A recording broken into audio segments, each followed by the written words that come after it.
बिस्मिल्लाहिर्रहमानिर्रहीम। अस्सलाम वालेकुम व्यूअर्स, मैं हूं फ़हीम अहमद आपके अपने चैनल नॉलेज टीवी पे और मैं आप लोगों को वेलकम करता हूं अपने चैनल पे। आज की वीडियो का मेरा जो मकसद है वो अपने स्टूडेंट्स को ऐसी टिप्स और ट्रिक्स बताना कि जिसके ज़रिए वो एक अच्छा पेपर जो है वो अटैम्प्ट कर सकें, पेपर के अंदर अपने ख़यालात को अच्छे तरीके से मैनिफेस्ट कर सकें और अच्छे मार्क्स अपने एग्ज़ाम्स में ग्रैब कर सकें। वीडियो को एंड तक देखें और नॉलेज टीवी को ज़रूर सब्सक्राइब करें और अपने दोस्तों से भी यानी कि चैनल को सब्सक्राइब करवाएं ताकि मज़ीद इस तरह की वीडियोस आप तक और आपके दोस्तों तक आसानी से पहुंच सकें। चलते हैं अपने टॉपिक की जानिब और कुछ टिप्स एंड ट्रिक्स जो कि मैं अपने स्टूडेंट्स को बताना चाहूँगा। उनमें फर्स्ट जो टिप है वो ये है कि अपने पेपर की आप जब भी पेपर के जो शीट्स हैं उनको सीक्वेंस करें तो उसमें उन शीट्स के ऊपर सबसे पहले टॉप के ऊपर एक कॉर्नर में, चाहे वो राइट कॉर्नर में या लेफ्ट कॉर्नर में, पेज नंबर ज़रूर दे दे अपनी शीट का, यानी page number 1, page number 2, page number 3। तो इस तरह से वहाँ पे पेज नंबर ज़रूर मेंशन कर दे। इसके बाद दूसरी जो चीज़ है वो ये है कि अपने पेपर के इर्द गिर्द जो मार्जिन लाइंस हैं वो ज़रूर लगाएं। मार्जिन लाइंस के बगैर किया गया पेपर एक यानी कि एक उसकी लुक एक अच्छी नहीं होती और उस तरह का यानी बच्चे की इररिस्पॉन्सिबिलिटी को जाहिर करता है पेपर के दौरान और वैसे उसकी नेचर को भी ये चीज़ जाहिर करती है। तो मार्जिन लाइंस सारी हर पेज में एक बराबर जो डिस्टेंस है उसके मुताबिक लगाई जानी चाहिए और उस डिस्टेंस का बहुत ज़्यादा ख्याल रखा जाना चाहिए, यानी जो साइडों पे आप डिस्टेंस छोड़ते हैं। तीसरी चीज़ कि अगर आप अपने पेपर के ऊपर कोई रफ काम कर रहे हैं, यानी कोई आपने कोई क्वेश्चन अटैम्प्ट करना है रफ में और फिर आप उसको उस पर लेके आना चाह रहे हैं शीट पे, तो आप उसको अपने जो आपकी शीट्स है उसका सबसे आखिरी जो पेज है उसके ऊपर आप जो वो रफ वर्क कर रहे हैं वो सारा उसके ऊपर करें और फिर वहां से जब आपका फाइनल हो तो फिर उसको नीट पे लेके आए।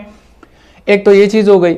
एक और चीज ये है कि पेपर के अंदर जो क्वेश्चन है, फॉर एग्जाम्पल आप पहले जिस क्वेश्चन को अटेम्प्ट कर रहे हैं वो पेपर के अंदर क्वेश्चन नंबर 3 है, तो उसका जो नंबर आप दे रहे हैं पेपर के अंदर भी उसका, चाहे आप पहला अटेम्प्ट कर रहे हो लेकिन उसका नंबर जो पेपर के अंदर 3 था तो आप यहां पे उसी तरह से 3 मेंशन करेंगे। जो जो क्वेश्चन पेपर में जिस नंबर पे है उस हिसाब से ही आपने नंबर अपने पेपर के अंदर भी लिखना है। एक ये चीज भी बड़ी इंपॉर्टेंट है।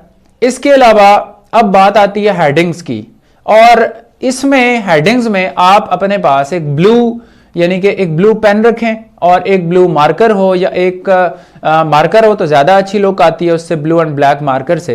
तो उससे आप अपनी हेडिंग्स दें, जितनी भी हेडिंग्स हो आपकी पेपर के अंदर तो उससे अपनी हेडिंग्स या क्वेश्चंस जो हैं वो उससे लिखें और आंसर जो है वो उसको ब्लू से लिखें।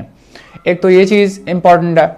इसके बाद यानी क्या चीज है कि जब आप पैराग्राफ्स में कोई चीज लिख रहे हो, यानी चाहे वो उर्दू के पैराग्राफ्स हों या इंग्लिश के पैराग्राफ्स हों, तो उन पैराग्राफ्स में आपका जो स्टार्टिंग पॉइंट है पैराग्राफ का वो सारे, एक फॉर एग्जांपल एक पेज पे 3-4 पैराग्राफ्स हैं, सारे पैराग्राफ्स यानी बराबर होने चाहिए और एक ही लाइन में होने चाहिए, यानी ऊपर से नीचे तक जहां से आपका स्टार्टिंग पॉइंट है पैराग्राफ्स का तो उस स्टार्टिंग पॉइंट एक ही होना चाहिए। अगर वो स्टार्टिंग पॉइंट आगे पीछे हो जाएगा तो आपके पेपर की जो लुक है वो ज्यादा अच्छी नहीं आएगी। तो अपने जो स्टार्टिंग पॉइंट है पैराग्राफ्स का उसको प्रॉपरली लेके आए।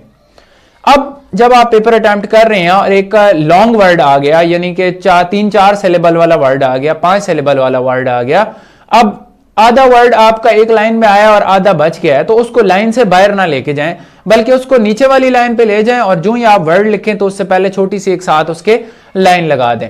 उससे शो होगा कि वर्ड जो ऊपर जो आधा रह गया था नीचे कंटिन्यू हुआ है और नीचे चल के उस वर्ड को कंप्लीट कर दें, बजाय इसके कि या तो आप उसको उसके ऊपर लिख दें या आप उसको यानी लाइन से बाहर ले जाएं। तो इस तरह से आपने नहीं करना, बल्कि अपनी लाइन के जो हुदूद हैं उनके अंदर रहते हुए अपने वर्ड को नीचे ले जाएं और उसके साथ छोटी सी यानी कि निशान लगा दें, हाइफन टाइप का निशान लगा दें, जिससे कि पता चले कि वो वर्ड जारी था। तो इस तरह से आप अपने पेपर की अच्छी मैनिफेस्टेशन कर सकते हैं।